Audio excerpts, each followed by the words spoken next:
Hey, welcome back to The Recap, the video podcast ministry of First Baptist Kettering. We typically discuss our vision, our values, and our sermons from week to week. The Recap exists to present content that invites people to be transformed by Jesus. So with that, let's get started.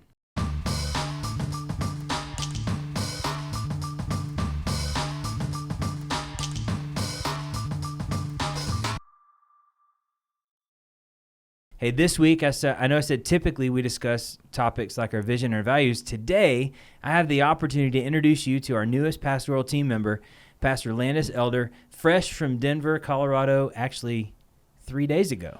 Yeah. We moved on Saturday and got here Saturday night and started Sunday morning, so jumping right in. Feet first, ready to go. Your house is all moved.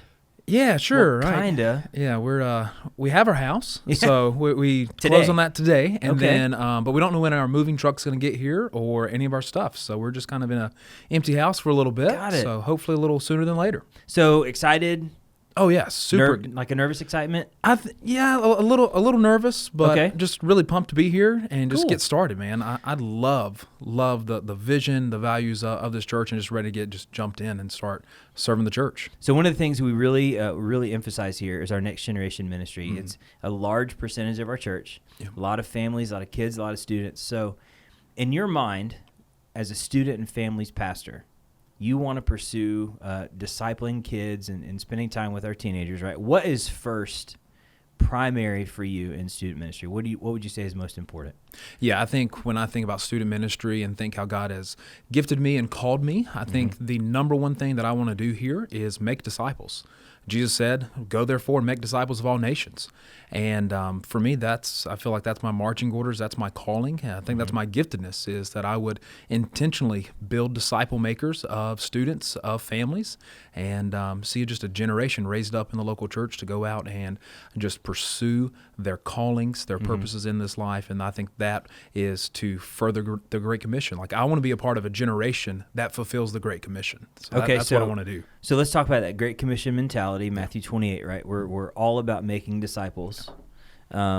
Disciple making happens first where? I think in the home. Okay. I think that parents are the primary disciplers of their children. Okay, so let's pause right there for a second. I want to ask a question of two terms that we're using. Yeah. Disciple, right, and disciple making. So in a very general sense, how would you define the term disciple?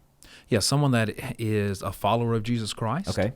And they're learning and living the way of Jesus. Okay. So then disciple making is reproducing that? Yeah, the intentional process of reproducing your spiritual life in the life of another. Okay, so how do you see parents as a part of student ministry? What does that look like? Yeah, so thinking about Deuteronomy 6 and the Shema, and thinking of that, God has primarily gifted parents with the responsibility of raising up a generation that will love the Lord with all their heart.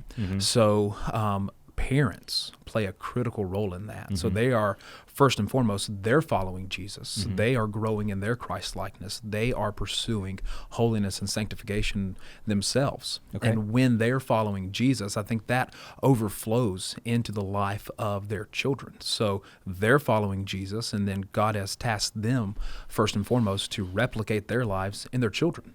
So how do you see a student ministry that not only ministers to students, but equips families?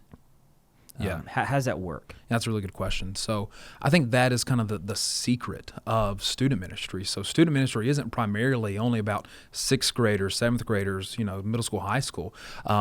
I think primarily is, maybe not even primarily, but hand in hand, it's also with the families. Okay. So I want to develop an intentional strategy where we are furthering our parents, equipping them, giving them tools and the resources to make disciples of their kids. So whether that is meetings and seminars or trainings, or even like thinking about an intentional way of discipling parents, I think that is really where we see generational impacts with student ministry. So we're looking not just at the current generation of students, but the generations to come, including their families, right? Yeah, absolutely. So someone who had impact in both of our lives, mine was remote. You actually were with them for a little while. Right. Has a phrase, the cow follows the calf, right? Yeah. So we better as student ministry leaders and as kids leaders, we better have in mind those parents that we're engaging through their kids and through their students, right? What are we doing to connect with them? So a vision there. So I'm going to ask you one last question. Yeah, sure. So folks can hear your heart. What are you most excited about? Tell me about it. Yeah, I'm most excited about just a few things. I guess that's not most, right? But a few things. I'm looking forward to building deep relationships with my adult leaders. That's the secret sauce of student ministry, is when you have healthy leaders, you have healthy student ministries. So empowering them, equipping them, getting them to a place where they feel comfortable, called, connected to their students, and they can pour their lives into those students. Another thing on top of that is just to learn and to build relationships with the students here. I think that is really what is needed, and someone that can come in, know the students, build intentional relationships with them. So you earn the right to be heard. You earn their respect, their trust, that they can count on, me being their leader, their pastor. And that'll take time, but I'm really excited to do that. So I think bottom line, it's building relationships here. I think that's what I'm really most excited about. For me personally, I'm really excited about our plaid flannel days that we're going to plan. We did not plan this today, but it turned out perfect. It did. Very similar styles, similar heartbeat for the gospel, for loving families and students. Really looking forward to having you guys here. So excited you're finally here, ready to get to work. Looking forward to all that God has in store for us in the coming years. Hey guys, thank you so much for taking the time to join us today. Listen, if you're a first-time watcher, just look down below, click like and subscribe to this channel so you can continue to get good content from us. Thank you so much for joining us for this episode of The Recap. We look forward to seeing you either in person or online for worship this week. Let's continue to be the church. Have a great day.